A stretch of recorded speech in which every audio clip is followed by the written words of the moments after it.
তুমি কইছিলা 30 লাখ টাকার ভিতরে আমার এই বাড়ির কাজ কমপ্লিট হয়ে যাবে। টাকা তো 30 লাখ শেষ হয়ে গেছে, বাড়ির কাজ তো কমপ্লিট হইলো না। তা কাজ কমপ্লিট না হলে আমার কি করার আছে?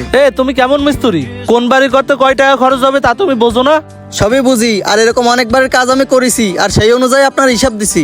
যা হিসাব দিয়েছো সেই 30 লাখ টাকার ভিতরে তো সব কাজ কমপ্লিট হয় নাই, এখনো প্লাস্টার দিয়ে তো অনেক কাজই বাকি। আর আপনার বাড়ির কাজ যদি 30 লাখ টাকার ভিতরে কমপ্লিট না হয় তাহলে তো আমার কিছু করার নাই। আমি তো মিস্ত্রির বিল ছাড়া 1 টাকাও বেশি নিনি। কোন জায়গায় কয় টাকা কি খরচ করছেন, কোন জায়গায় কি দিয়েছেন তা তো আপনি ভালো জানেন। এখন তুমি কিছু জানো না তাই না? তুমি যখন যা আনতে গেছো আমি তো তখন তাই নিয়ে আইছি। নিজের তো স্বীকার করো না তাই না? দাঁড়াও, তোমার ব্যাপারটা দেখতেছি, থাকো এই জায়গা। টাকা খরচ করেছেন নিজেই, এখন আমার কাছে এসে হিসাব চাচ্ছে। ভাইডি কি খবর? দুপুর বেলা এই জায়গায় কি? আব্বু একটু কাজে গেছে তো তাই আমারে পাঠাইছে, মিস্ত্রিরা কাজ করতেছে এই জন্যে। আরে ভাইডি, মিস্ত্রিরা এই জায়গায় কি কাজ করতেছে এই নিয়ে তোমার চিন্তা করা লাগবে না, আমি এই জায়গায় আসি তো। আর আমার আন্ডারে যে মিস্ত্রিরা কাজ করে তারা কোনো সময় ফাঁকি দিতে পারে না। না, ওই জন্য তো আসিনি। আপনাকে কিছু লাগে কিনা এই জন্য আব্বু পাঠাইছে। না, আমাকে কোনো কিছু লাগবে না, আর যদি কিছু লাগে তাহলে তো তোমার আব্বুরে ফোন দিতাম। আর তোমার আব্বুর সাথে আমার অনেক ভালো সম্পর্ক, এই জন্যই এই কাজের কন্ট্রাক্টটা আমারে দিছে, বুঝছো? ভাই আপনার কতবার ফোন দিয়ে ফোন বন্ধ পাইলাম, আপনার সাথে জরুরি কথা আছে। আপনি কি মিস্ত্রি দিয়েছেন আমার বাড়ির কাজে? সে তো কাজে মেলা ঝামেলা করে ফেলাইছে। কেন, কি ঝামেলা করেছে? সে আমার ডিজাইন অনুযায়ী হিসাব দিছিল 30 লাখ টাকার ভিতরে একতলা কমপ্লিট হয়ে যাবে। হ্যাঁ, সেটা তো আমিও জানি। তা এখন কাজ কত দূর হয়েছে? কাজ এখনো আমার অনেক বাকি, ওদিকে 30 লাখ টাকা খরচ হয়ে গেছে। তাহলে সে আমার কিরম হিসাব দিল? ও তো অভিজ্ঞ মিস্ত্রি, আমরা একসাথেও অনেক কাজ কাম করছি, ওর তো এরকম উল্টোপাল্টা হিসাব দেওয়ার কথা না। তাহলে আপনি একটু চলেন, যাই দেখলেই বুঝতে পারবেন। যাবো কিভাবে? আমার তো সাইডে কাজ চলতেছে। আচ্ছা ঠিক আছে, চলেন। তুমি তো আসো এই জায়গায়, মিস্ত্রিকে কোনো কিছু লাগে কিনা একটু খোঁজ খবর নিও, আমি আসতেছি। এই যে ভাই মিস্ত্রি, এই যে আপনি কতক্ষণ? কি অবস্থা, কাজের খবর কি? এই তো ভালো, দাঁড়ান এটা একটু রাহেনি। পানি মোটরটা বন্ধ করে দিও।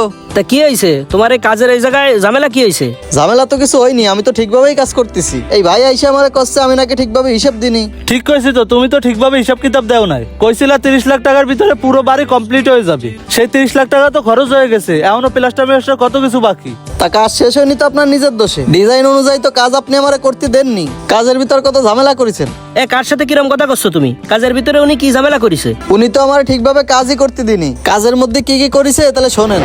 ভাই এই জানলায় যেভাবে বক্স করছেন প্রত্যেকটা জানলায় এইভাবে বক্স করবেন। ভাই আপনার ডিজাইনে তো সব জানলায় বক্স নাই, এটা তো সামনের সাইড, এর জন্য এটা বক্স হইছে। আরে ভাই আপনার সব জানলায় বক্স করতে কইছি, আপনি করবেন। ডিজাইনে থাকুক না থাকুক আপনার দেওয়ার দরকার নাই। সব জানলায় বক্স করতে গেলে তো আপনার খরচও অনেক বাইরে যাবে। আরে খরচ বেশি লাগলে লাগুক, বাড়ি যেহেতু করতেছি একবার ভালো করে করি, বারবার তো আর করবো না।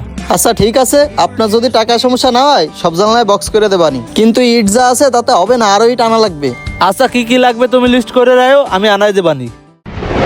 কাজের ভিতর এইভাবে উনি প্রত্যেকটা জায়গায় অনেক কিছু বাড়াইছে। এরপর উনি 5 ইঞ্চি গাঁথনির জায়গা 10 ইঞ্চি গাঁথনি দিয়েছে, তাতে তো খরচ বেশি পড়বেই। তাইলে 30 লাখ টাকায় উনি পারবে কিভাবে? ভাই, মিস্ত্রি যা করছে ওর কথাও তো ঠিক আছে। যেইভাবে ডিজাইন ছিল সেই অনুযায়ী যদি আপনি কাজ না করায় সবকিছু বাড়ায় দেন তাহলে তো আপনার খরচও বাড়তি হবে। আমি যা যা করতে কইছি তা তো ভালোর জন্যই করতে কইছি, তাতে এত বেশি খরচ হয়ে যাবে? এই জন্যই আপনি যত ভালোভাবেই যা করবেন ডিজাইনের সময় সবকিছু ওইভাবেই ডিজাইন করা উচিত। তাই করলেই এখন এই ঝামেলাগুলো আর হইতো না। হ্যাঁ ভাই আমি বুঝতে পারছি, সবকিছু ওই ডিজাইনের সময় করা উচিত ছিল। যাই হোক, আপনার তো কাজ আছে, চলেন আপনার আগাই দিয়ে আসি। ঠিক আছে, তাহলে কাজ ভালোভাবে করো। ডিজাইন অনুযায়ী বাড়ির কাজ না করে কাজের সময় ডিজাইন পরিবর্তন করলে খরচও বেড়ে যেতে পারে। তাই কাজ শুরু করার আগেই সঠিকভাবে বাড়ির ডিজাইন করে নেওয়া উচিত।